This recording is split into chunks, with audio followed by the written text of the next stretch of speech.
Unlock होने के बाद हम आपको मध्य प्रदेश की तस्वीर दिखाएंगे मार्केट की। इस समय आप देख सकते हैं कि अभी भी जो आम जनता है, पब्लिक है, वो कोरोना की दूसरी लहर के बाद लापरवाही बरतती हुई नजर आ रही है और सीधे तौर पे तीसरी लहर को निमंत्रण दे रही है। हालांकि अभी ये वक्त सुबह का वक्त है। ये पूरी तस्वीर भोपाल के न्यू मार्केट की है।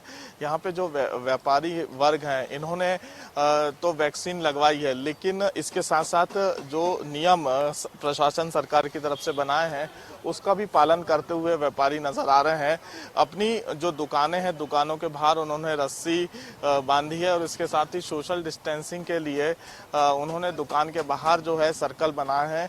हालांकि अभी व्यापार वर्ग जो है वो पूरी तरीके से ठप है। लोग कम ही ऐसे लोग हैं जो यहाँ पे मार्केट में पहुंचते हुए नजर आ रहे हैं, लेकिन कई ऐसी तस्वीर हम आपको दिखा सकते हैं कि आप देखिए कई लोग जो हैं बिना मास्क के घूमते हुए नजर आ रहे हैं। यहाँ पे बिना मास्क के वो आपको मार्केट में भी नजर आएंगे और अपने साथ साथ वो दूसरों को भी संक्रमित करते हुए नजर आएंगे। आप देख सकते हैं कि ये महाशय है, गाड़ी में वो मार्केट पहुंचे हैं, उन्होंने मास्क नहीं लगाया है, लेकिन ये तस्वीर आपको मध्य प्रदेश के हर जिलों में देखने को मिलेगी। दूसरी लहर में जो स्थिति मध्य प्रदेश की रही है, अस्पतालों में ऑक्सीजन की कमी देखी जा सकती थी, रेमडेसिविर इंजेक्शन की कमी, दवाइयों की कमी, और लोग मास्क नहीं पहनते थे, सोशल डिस्टेंसिंग का पालन नहीं करते थे।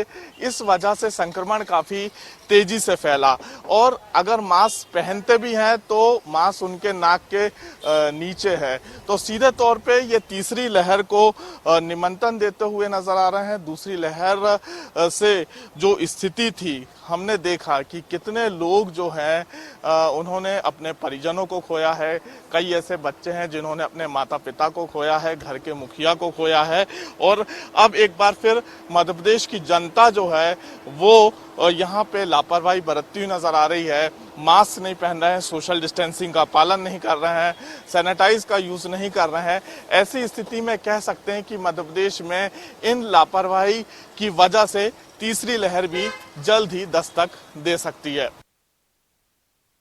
ग्वालियर में तेलों के दाम में लगातार इजाफा हो रहा है और जिस तरह से लगातार लोगों को उम्मीदें थी कि अब कहीं ना कहीं लोगों को एक राहत मिलेगी, लेकिन बढ़ते दामों के साथ अब लोगों की जेब पर भारी असर देखने को मिल रहा है। इस वक्त मैं ग्वालियर के पेट्रोल पंप पर मौजूद हूँ। यहाँ की तस्वीरें दिखाने की कोशिश करूँगा। ये वो तस्वीरें हैं जो बताती हैं कि पेट्रोल डीजल के दाम किस तरह से लगातार बढ़ रहे हैं। वर्तमान में अगर हम नॉर्मल पेट्रोल की बात करें तो 107 रुपये 3 पैसे पर पहुँच गई है। वहीं प्रीमियम पेट्रोल यहाँ पर 110 रुपये 57 पैसे पर पहुंच गई है। यानी कि कहा जा सकता है कि अब जल्दी नॉर्मल पेट्रोल भी 110 रुपये की देखने को मिलेगी। वहीं अगर डीजल के दामों में भी जिस तरह से इजाफा हो रहा है, कहीं ना कहीं अब लोगों की उम्मीदें टूट गई हैं। वर्तमान में जो पेट्रोल का भाव है, यहाँ पर डीजल का भाव है 97 रुपये 84 पैसे पर पहुँच गया है। जिस तरह से तमाम लोग यहाँ पर पहुँच रहे हैं, पेट्रोल भरा रहे हैं, कहीं ना कहीं लोगों को उम्मीदें थी यहाँ पर कि अब कहीं ना कहीं पेट्रोल डीजल के दामों में जो है इजाफा जिस तरह से हो रहा है, अब कहीं ना कहीं एक रोक लगेगी और पेट्रोल और डीजल के दाम कहीं ना कहीं थम जाएंगे।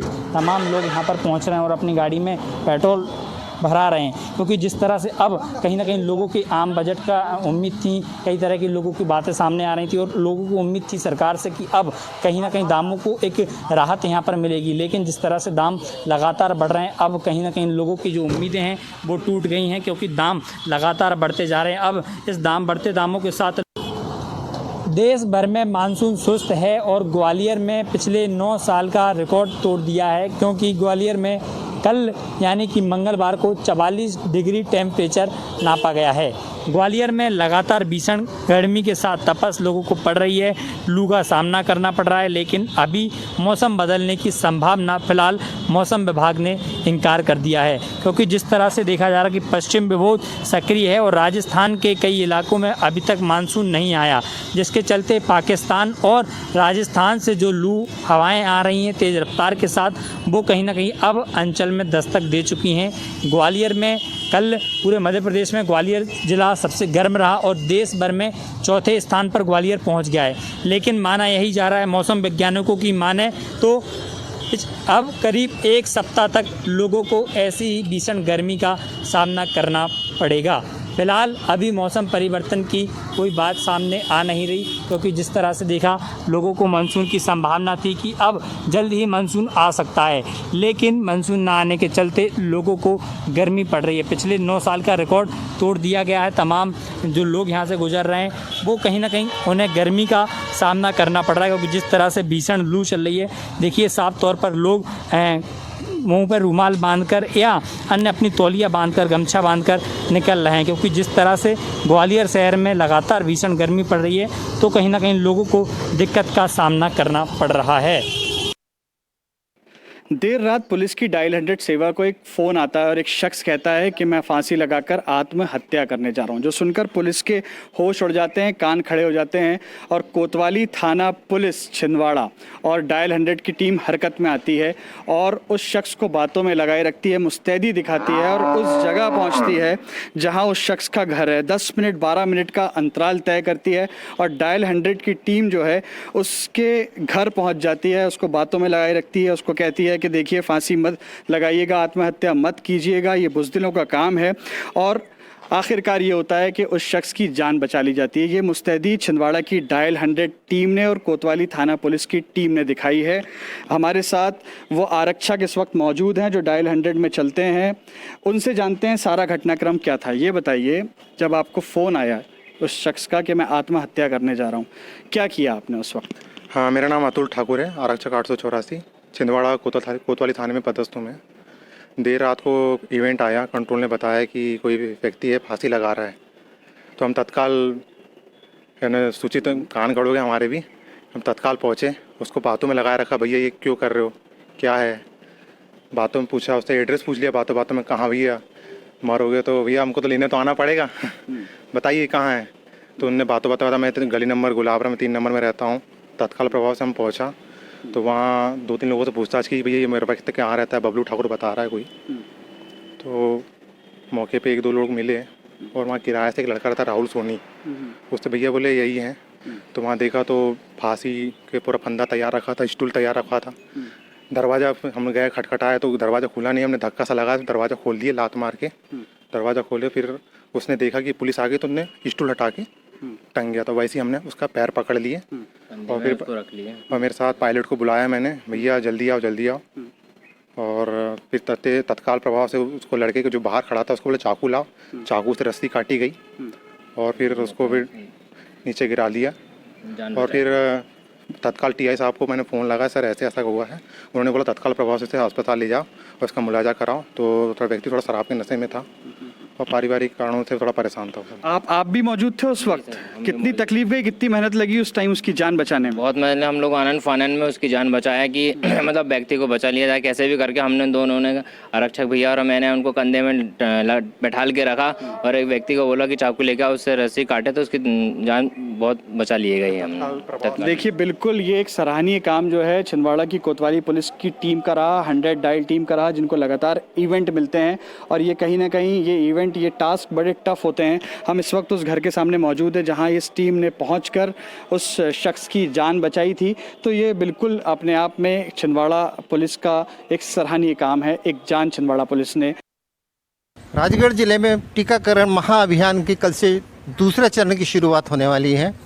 दूसरे चरण के लिए करीब 28,000 जो डोज हैं वो आए हुए हैं। बाकी और क्या तैयारी है, हमारे साथ जो जिला टीकाकरण अधिकारी हैं श्री LP भगोरिया जी, इनसे चर्चा करते हैं। सर कल की क्या तैयारी है आपकी? कल हमें 27,800 वैक्सीन मिल रहा है। माननीय जिलाधीश महोदय ने उसका डिस्ट्रीब्यूशन कर दिया है। हर एक ब्लॉक को अपन 4,500 वैक्सीन दे रहे हैं। 4,500 वैक्सीन में सबसे हमारी प्राथमिकता है कि जो शहरी क्षेत्र हैं जिसमें 1,500 लोग बच गए, हितग्राही बच्चे हैं, उनका टीकाकरण और कोविशील्ड का द्वितीय डोज। इसके साथ ऐसी पंचायतें जो 100% के करीब है उनमें हम सत्र लगाएंगे।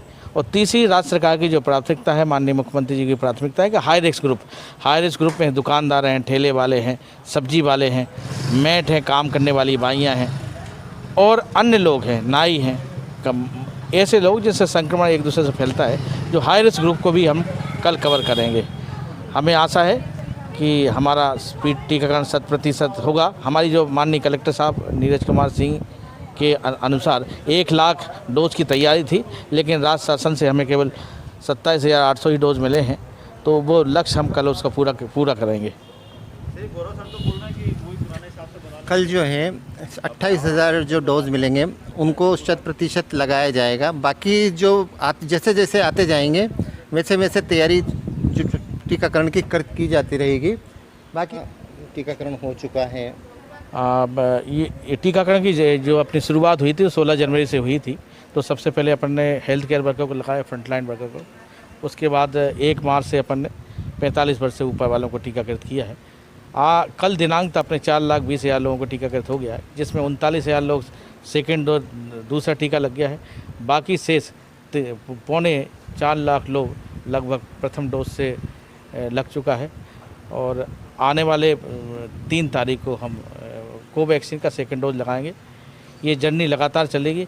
तीसरी लहर को देखते हुए मैं सभी ग्रामवासियों से, नगरवासियों से निवेदन करता हूँ कि जिनके बच्चे 15 साल से छोटे हैं वो अगर प्रथम डोज लग गया तो दूसरी डोज ले लें, और जिनको प्रथम डोज नहीं लगा वो प्रथम डोज अनिवार्य रूप से लगाने हैं कि संक्रमण होने का चांसेस बच्चों को ज़्यादा रहेंगे। साथ में ऐसे लोग जो विदेश यात्रा पर जाना चाहते हैं, अध्ययन के लिए जाना चाहते हैं, तो भारत सरकार ने उन्हें 28 दिन बाद दूसरा टीका लगाने की अनुमति दे दी है। कलेक्टर महोदय से अनुमोदन के पश्चात हम उनको दूसरा टीका लगा रहे हैं, जिससे उनकी यात्रा में किसी तरह का व्यवधान नहीं हो, वो अपने अध्ययन के लिए विदेश जा सकें। यहाँ पर कुछ कर्मचारी भी हैं, इनसे बात करते हैं। आपने टीकाकरण करवा लिया? हाँ जी, मैंने टीकाकरण करवा लिया क्योंकि मैं हेल्थ केयर वर्कर में आता हूँ।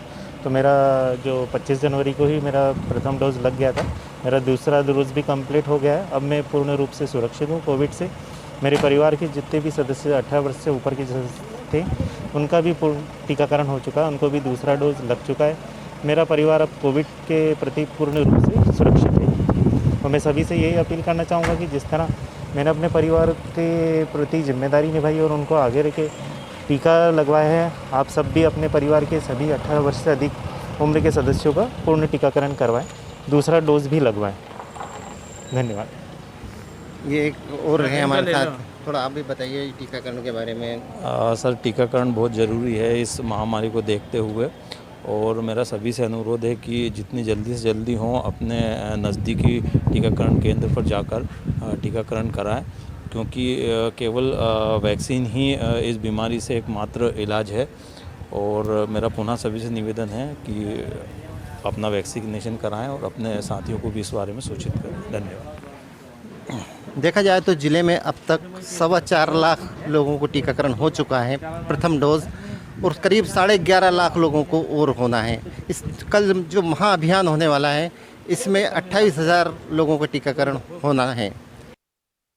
पिछले 1.5 साल से सभी विद्यालय बंद हैं। शासकीय अशासकीय ऐसे बच्चों की पढ़ाई निश्चित तौर पर बाधित हुई है कोरोना संक्रमण के चलते। हालांकि कई विद्यालयों में ऑनलाइन क्लासेस जारी रहीं। अब इस समय आवाज़ उठ रही है स्कूल खुलें या ना खुलें। हमारे साथ में कई विद्यार्थी मौजूद हैं, शिक्षक मौजूद हैं, अभिभावक मौजूद हैं। हम उनसे चर्चा करते हैं किस तरह के क्या चाह रहे हैं। स्कूल काफ़ी समय से बंद हैं, अब क्या चाह रहे हैं आप सरकार से, क्या कहना चाह रहे हैं? स्कूल खुल जाए, क्या पढ़ाई चालू हो जाए। किस तरह से, क्या अभी कोरोना संक्रमण के कारण बंद है, और भी क्या कहना चाहेंगे सर? क्योंकि पढ़ाई नहीं हो पा रही। आप बताएं, आप क्या कहना चाहेंगे? स्कूल खुल जाए, घर पे बोर होते हैं, पढ़ाई नहीं हो पाती है। वैक्सीनेशन होना, सुरक्षा के साथ खुले स्कूल। हाँ, सुरक्षा के साथ खुले स्कूल। बताएं, आप खुले स्कूल के नहीं खुले? खुल जाना चाहिए स्कूल, चाहे ऑनलाइन स्कूल लगे। ऑनलाइन क्लासेस जा रही हैं। एक अभिभावक हैं आप, काफ़ी 1.5 साल से स्कूल बंद है। स्कूल खुले, सुरक्षा के साथ पढ़ाई हो, बाल बच्चों की भविष्य बिगाड़ा। क्या कहना चाहेंगे?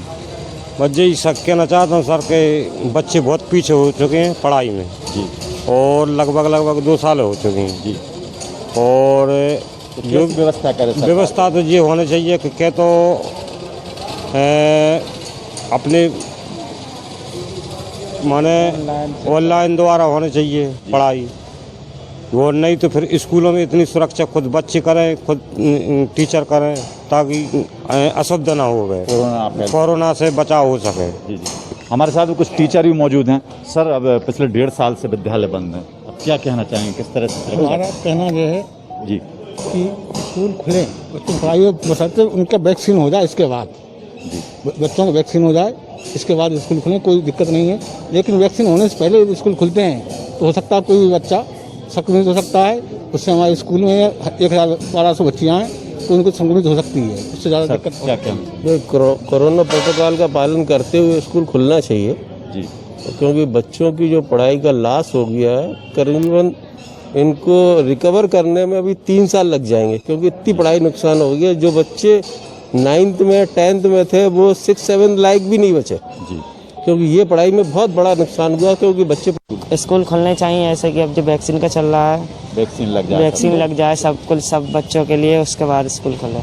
आप क्या चाह रहे हैं सरकार से? जी हम चाह रहे हैं कि स्कूल खुलें, लेकिन इससे पहले कि सभी बच्चे और सभी स्टाफ वगैरह सब वैक्सीन वगैरह लगवाएं, जिससे कि कोरोना फैले ना। वैसे सुरक्षा के उपाय करे सरकार, सुरक्षा के उपाय करो, बाकी सब स्कूल में सारी वो तैयारी होनी चाहिए जिससे कि बच्चों में कोरोना ना फैले।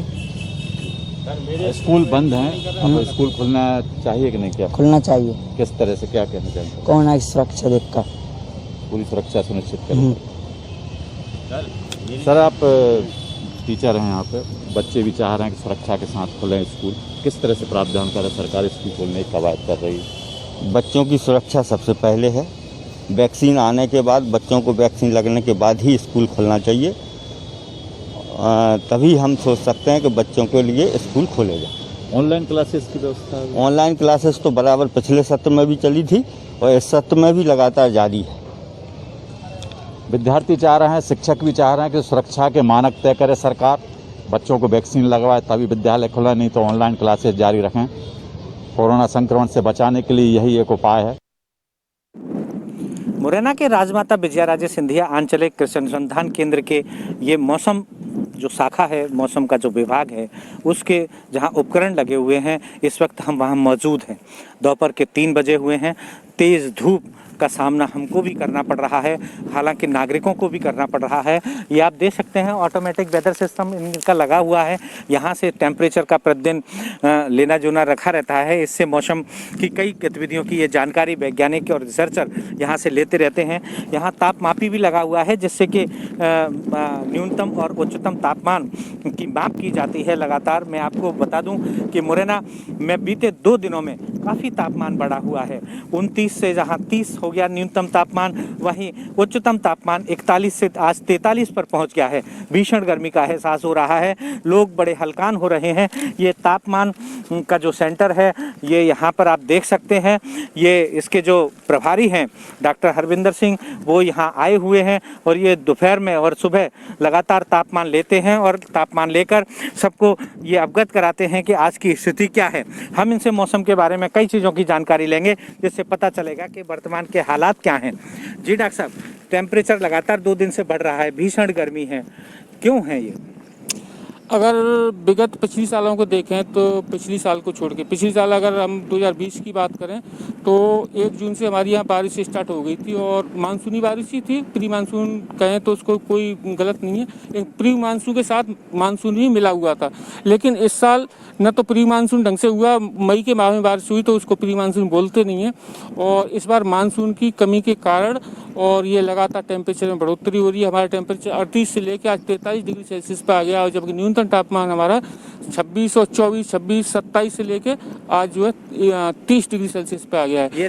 और साथ ही तेज हवाएं, गर्म हवाएं चल रही हैं, और इस समय जो है कोई वर्षा की भी संभावना भी जो मौसम पूर्वानुमान है उसके हिसाब से नहीं हो रही है। तो ये वर्तमान में जून के महीने में जो तापमान अब 43 डिग्री दिखाई दे रहा है और न्यूनतम 30 डिग्री, ऐसा कभी पिछले सालों में हुआ है?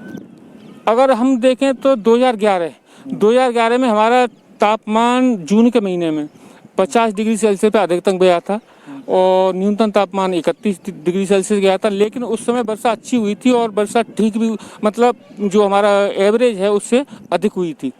और विगत 2 साल से मतलब 2020 और 19 में न तो तापमान इतना गया, इस बार भी तापमान कम रहा है। 43 मैक्सिमम तापमान 43 से ऊपर नहीं गया। मिनिमम तापमान जो कि आज 31 है वो 30 तो वो सर्वाधिक है। तो डॉक्टर साहब, ये कहा जाता है कि जैसे जैसे तापमान बढ़ता है अच्छी वर्षा की संभावना हो जाती है, तो क्या लगता है कि अब जुलाई अगस्त के महीने में जो वर्षा होगी वो काफ़ी अच्छी होने की संभावना है? वैसे एक्चुअली ये है कि हमारे यहाँ जब भी प्री मानसून होता है, ज़्यादातर होता रहता है प्री मानसून होता है, तो लोग अपनी बाजरा, मूंग, उर्द जो बोनी होती है उसको कर देते हैं, उसके बाद 25 जून के लगभग अब मानसून आ जाता है। लेकिन पिछले साल भी इस साल भी पिछले साल वर्षा औसतन से बहुत कम हुई थी, लेकिन इस साल औसतन से बहुत ज़्यादा कम होने की संभावना। अगर वर्षा जुलाई महीने में होती तो किसानों के लिए कोई लाभदायक नहीं होगा। और इस साल कुछ स्थिति पिछली साल से डिफरेंट है। वर्षा भले ही पिछली साल कम हुई थी लेकिन फसलों के लिए ठीक हुई थी, उसका जो बंटवारा था, डिस्ट्रीब्यूशन था, वो ठीक था। लेकिन इस बार जो है जून का महीना पूरा निकल गया। और वैसे जो मुरैना में मैं विगत 10 सालों से देख रहा हूँ कि आपकी जुलाई के फर्स्ट वीक से वर्षा होती है और उससे पहले मानसून और प्री मानसून भी आ जाता है, तो उससे किसानों को फायदा हो। लेकिन इस बार कुछ भी नहीं हुआ, ऐसा हुआ।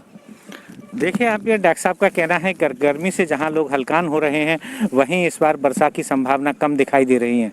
हालांकि जून में वर्षा हो जानी चाहिए थी, प्री मानसून आ जाना चाहिए था जिससे कि किसानों को लाभ होता, लेकिन इस बार नहीं हुआ है।